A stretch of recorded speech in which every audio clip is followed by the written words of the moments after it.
Bisnis Trend 2025, skincare.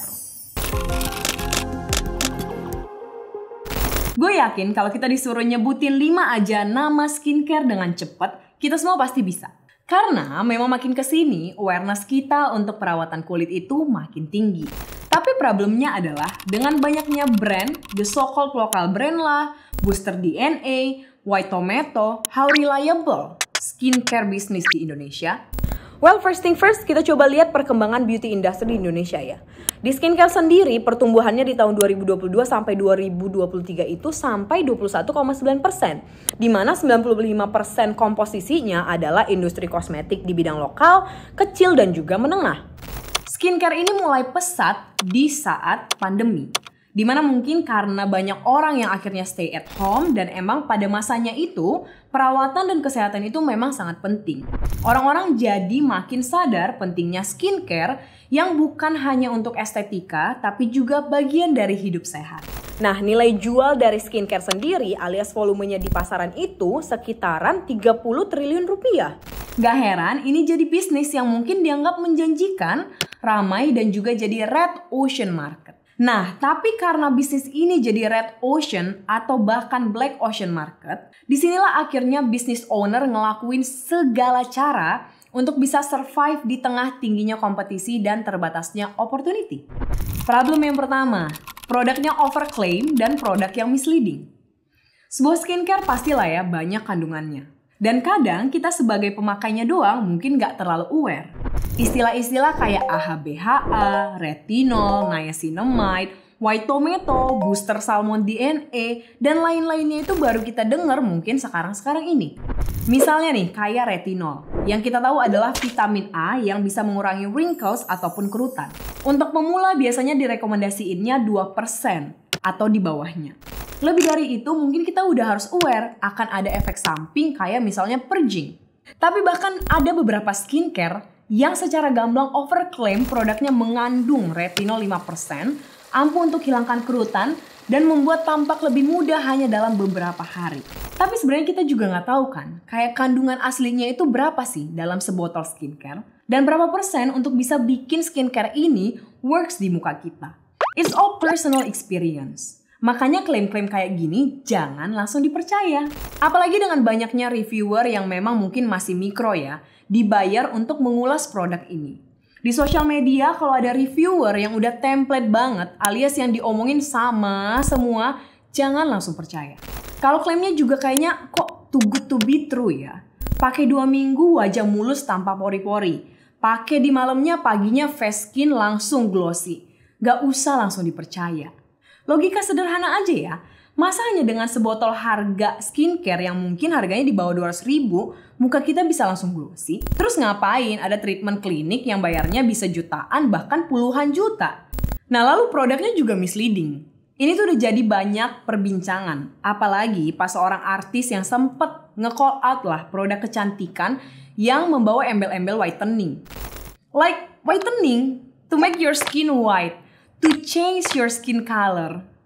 Trust me, ini tuh narasi yang gak perlu banget menurut gue. Kenapa juga harus kita putihin? Menurut gue skincare itu punya peran dan andil yang gede ya. Gede banget malah untuk membentuk persepsi di masyarakat.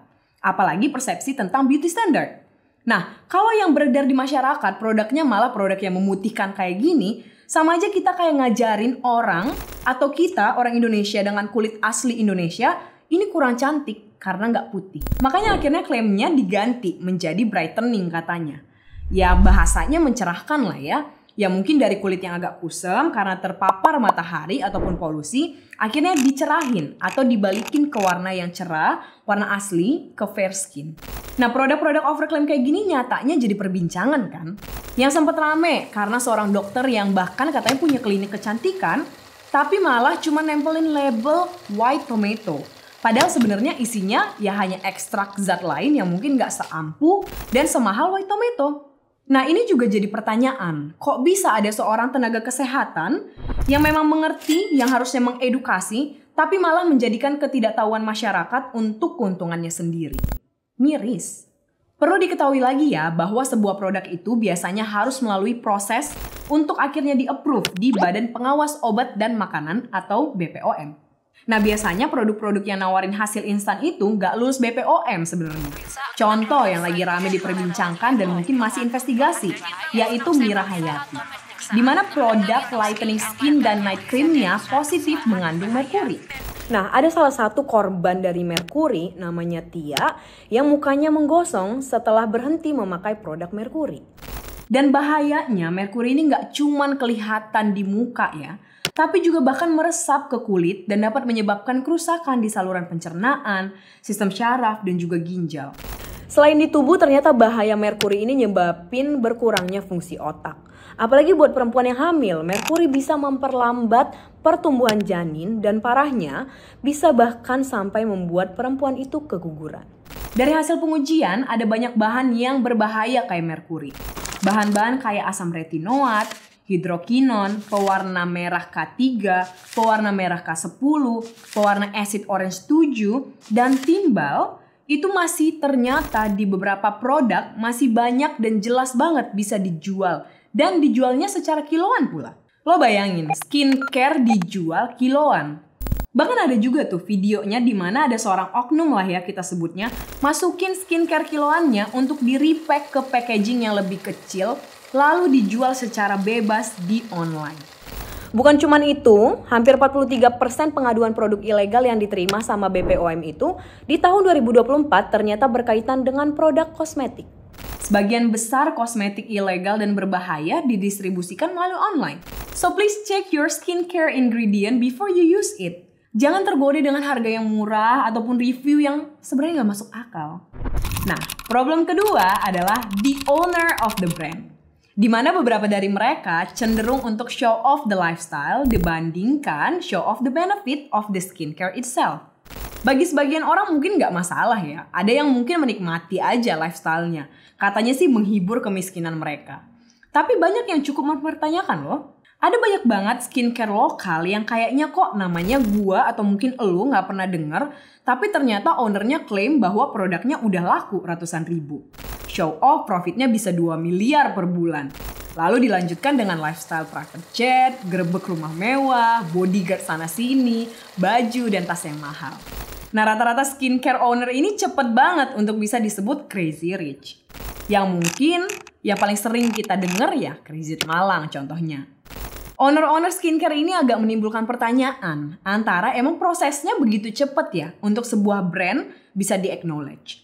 Atau memang punya orang dalam jadi birokrasinya bisa cepet, atau emang jago banget bisnisnya sampai resellernya bisa bejibun. Ya kita nggak tahu.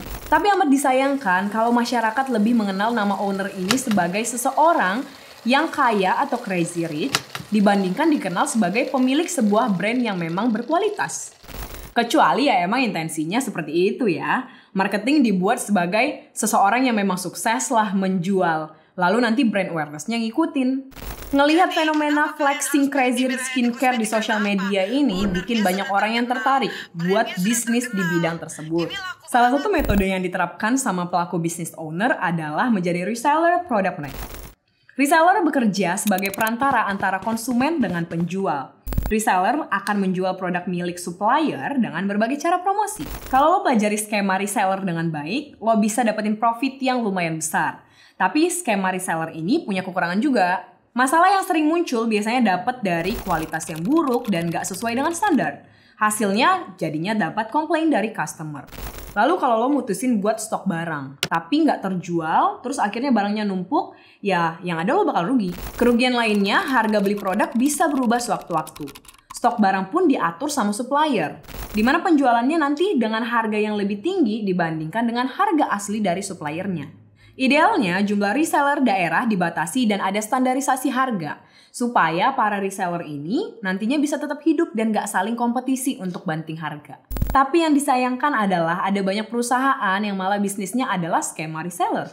Jadi gak peduli laku atau enggak produknya, karena perusahaan hanya akan fokus jual cerita indah jadi reseller agar makin banyak orang yang daftar jadi reseller. Hasilnya banyak yang terjebak untuk daftar dan jadi stok nyangkut. Niatnya jualan malah bakar duit. Penting buat kita hati-hati menjadi reseller. Jadi reseller ataupun gaya hidup ownernya mungkin gak salah ya. Tapi sangat disayangkan. Namanya skincare ya harusnya kan yang dijual, direview, dan dipromosikan Ya skincare-nya, bukan gaya hidup mahalnya. Atau jangan-jangan owner dan reseller skincare ini bahkan nggak yakin sama apa yang mereka jual. Jangan-jangan yang dijual brandingannya lokal brand, tapi yang dipakai masih foreign brand. Who knows?